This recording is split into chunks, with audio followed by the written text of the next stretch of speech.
Tras 2 semanas de actividades, el fuego olímpico de Tokio se apagó y la delegación mexicana regresa a casa con 21 reconocimientos, 17 diplomas, 7 agridulces cuartos lugares y 4 medallas de bronce. La cosecha de preseas mexicanas se quedó muy lejos de las 10 prometidas por la CONADE y una vez más, los Juegos Olímpicos ubicaron al deporte mexicano en su realidad. Veamos a detalle cómo fue la participación de los deportistas del tricolor en tierras niponas y la razón de sus resultados.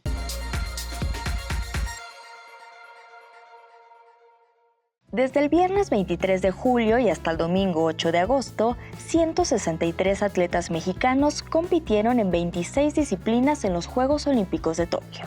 Con esta fuerte delegación, que por cierto es la tercera más numerosa en representar a México, se tenían grandes expectativas.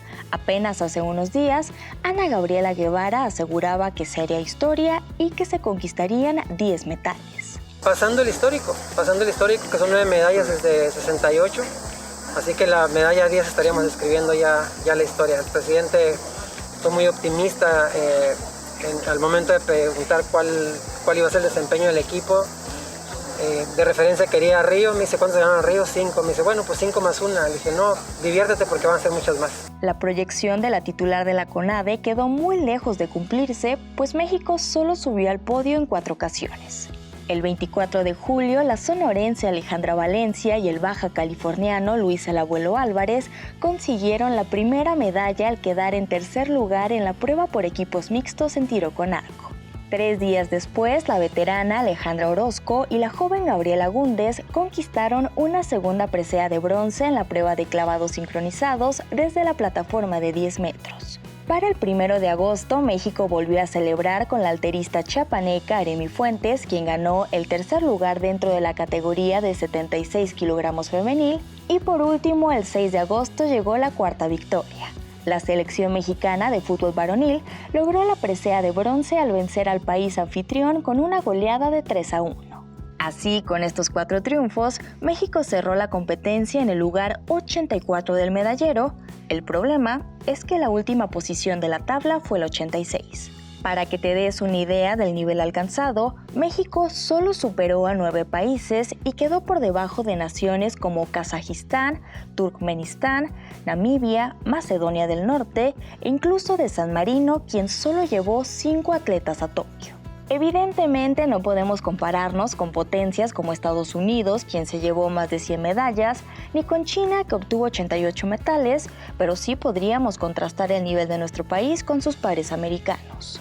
En ese sentido, México quedó como el segundo peor país del continente y el peor de Latinoamérica. En contraste, Brasil conquistó 21 preseas, Cuba 15 y Venezuela 4, pero 3 fueron de plata y 1 de oro. Entonces, ¿esta fue la peor actuación de México en unas Olimpiadas? No, pues el peor desempeño se tuvo en Atlanta en 1996, cuando solo se logró una medalla de bronce, pero ciertamente Tokio 2020 no pasa a la historia como la mejor. Si damos un vistazo rápido al pasado, encontramos que los Juegos del 68 fueron los mejores para México. En aquel tiempo, los deportistas del tricolor se llevaron 9 medallas, 3 de oro, 3 de plata y 3 de bronce. Después, la segunda mejor participación fue la de Londres 2012, cuando la delegación mexicana sumó 8 medallas, 1 de oro, 3 de plata y 4 de bronce, y en cuanto a los últimos Juegos, que fueron los de Río 2016, la marca nacional fue de 5 preseas, 3 de plata resultado de atletismo, clavados y taekwondo, y 2 de bronce en boxeo y pentatlón moderno. Así la diferencia de medallas entre Río y Tokio es mínima. El problema es que este año solo se obtuvieron metales de bronce. La batalla por obtener un segundo lugar quedó completamente fuera de nuestras posibilidades y ni hablar de la posición número 1. El oro fue prácticamente inaccesible. Por lo tanto, el hecho de que a México cada vez le cueste más trabajo subir a lo más alto de un podio nos habla de un claro retroceso en el nivel deportivo.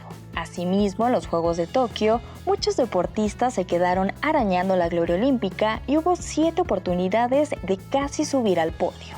La dupla de clavadistas de Dolores Hernández y Carolina Mendoza se quedó a un lugar de ganar el bronce en el trampolín de 3 metros sincronizados. Los clavadistas Kevin Berlín y Diego Valleza se quedaron con el cuarto sitio en la plataforma sincronizada de 10 metros, 32 puntos abajo de la dupla rusa. El equipo femenil de softball perdió 3-2 el partido por el bronce ante Canadá. De igual forma, los clavadistas Yael Castillo y Juan Celaya se quedaron a un paso del podio en el trampolín de 3 metros sincronizados. El tirador Jorge Orozco logró acertar 28 de 35 disparos en la categoría de tiro deportivo. Sin embargo, su magnífico resultado no fue suficiente, pues también quedó en cuarto sitio. Por su parte, la gimnasta Alexa Moreno obtuvo el cuarto lugar en la final de salto de caballo en gimnasia artística, quedándose a 17 milésimas de la medalla, y la clavadista Gabriela Gúndez quedó a unos cuantos puntos de ser doble medallista en Tokio al colocarse en la cuarta posición en la plataforma individual. Si estos 7 cuartos lugares hubieran llegado al podio, México habría sumado 11 medallas y la actuación de Tokio hubiera sido la mejor en toda la historia. Pero el hubiera no existe y los malos resultados de México no se deben a los deportistas. Es evidente que ellos entregan su talento, esfuerzo y hasta sus recursos para competir. Los responsables, como siempre se ha señalado, son la Comisión Nacional del Deporte y las federaciones. Si bien es cierto que Ana Guevara heredó una CONADE con fallas, la mala administración de los últimos años es su responsabilidad. Las decisiones que ha tomado desde que llegó a la comisión perjudicaron directamente a los deportistas en Tokio, pues no priorizó planes para el deporte de alto rendimiento, despidió a personas con capacidad para gestionar a los atletas y extinguió el FODEPAR. En línea con las políticas de austeridad de la 4T, Guevara permitió recortar prácticamente todos los beneficios que requiere un atleta de alto nivel para entregar buenos resultados. En consecuencia, los señalamientos le han llovido, pero ella insiste en que las críticas la motivan y que México tuvo un balance muy positivo en Tokio. Parece que Guevara ha perdido toda capacidad de autocrítica, pues desde que colgó los tenis en 2008, su nuevo deporte favorito es lavarse las manos. Ella llegó a la política con la promesa de impulsar al deporte, pero en menos de 3 años lo hundió. El problema que aqueja a los deportistas en el país no es la falta de corazón, de ganas o de espíritu. La gran dificultad que enfrentan es la carencia de apoyos.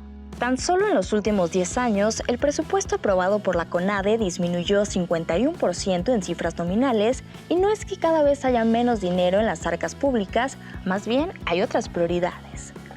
En ese mismo periodo, el total del presupuesto de egresos de la Federación en términos reales aumentó 29%, así que el dinero sigue circulando, pero no para el deporte. Mientras en 2011 el gobierno asignó 5.400 millones de pesos al deporte, en 2021 solo entregó 2.600 millones.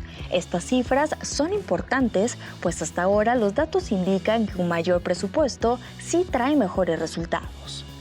En 2012, cuando se jugaron los Juegos Olímpicos en Londres, la CONADE recibió 6.000 millones de pesos, el presupuesto más alto de su historia y el segundo mejor resultado en medallas con 8 metales. Es fácil establecer una meta de 10 preseas, pero un presupuesto pobre trae resultados pobres y esto lo sabe Guevara. Por otro lado, de acuerdo con Alejandra Macías, directora de investigación del Centro de Investigación Económica y Presupuestaria, México no cuenta con metas claras para los atletas ni transparencia en el ejercicio de los recursos. Por ejemplo, antes de 2016 existía el Programa del Deporte de Alto Rendimiento, sin embargo, con el tiempo se fusionó con el Programa de Cultura Física y Deporte. El resultado, el presupuesto, no cuenta con un objetivo específico para los atletas. Finalmente, no podemos olvidar otro factor, la pandemia del coronavirus. La crisis sanitaria orilló a que muchos centros de entrenamiento cerraran sus puertas, dejando a los atletas en la deriva. En otros países se hicieron espacios burbuja para que los deportistas continuaran preparándose rumbo a los Juegos, pero en México no ocurrió así. Decenas de atletas denunciaron que por más de un año no tuvieron respuesta de sus federaciones. Un año con poco o nulo entrenamiento se nota, y ahí está el medallero para demostrarlo. Si sumamos la falta de interés y de organización por parte de los funcionarios responsables del deporte, más los constantes recortes en el presupuesto para los atletas y la crisis sanitaria del coronavirus, se comprende el por qué los Juegos de Tokio se convirtieron en las competencias del ya casi y del hubiera. Después de los resultados, viene la reflexión y ojalá que las autoridades comprendan que la promesa de transformación repetida hasta el cansancio por este gobierno no ha llegado al deporte y que si no se corrige el camino para la próxima justa, los atletas buscarán apoyo, aunque sea para representar a otra bandera. En México hay talento, pero falta apoyarlo. Suena una frase cliché, pero describe a la perfección la realidad del deporte, de la ciencia, del arte y de un largo etcétera.